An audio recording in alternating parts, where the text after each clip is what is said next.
Transformers The Last Night, in my opinion, it is the worst film in the franchise.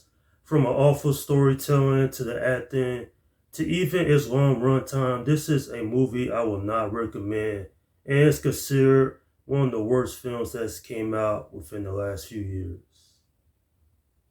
Yeah, and there's a reason I had avoided this film for the last 5 years until I watched it for this review. This film is like a roller coaster of bad turns and twists that nobody wanted. So the beginning of this story in this film is that it takes place in 484 AD. We have King Arthur and all these knights.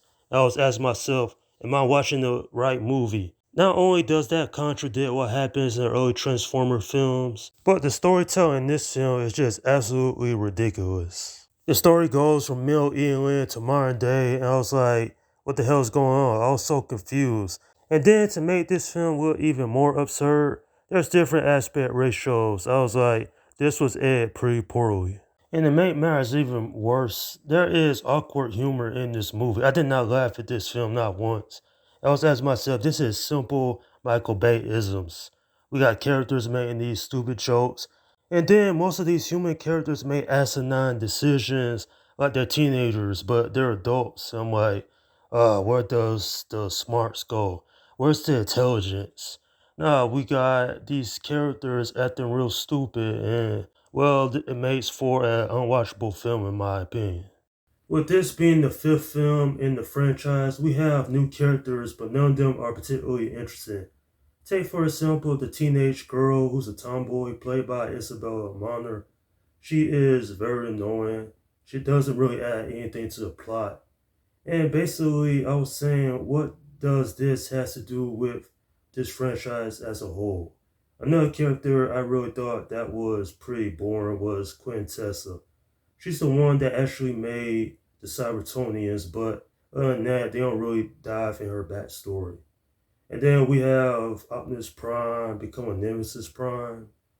But, he's not in the film for most of the movie, and then when he does show up, it's completely pointless. Cartman, complete waste of time with that British accent. And it's just, everything about this film I downright hated. The music wasn't great. Story was a mess. And I was really wondering, why did they went with this version of Transformers? I don't think anything really could save this film. And quite frankly, this movie downright sucks. Do yourself a favor. If you somehow never seen this movie, don't waste your time with this because this is a film that I quite didn't like. I downright despise this movie.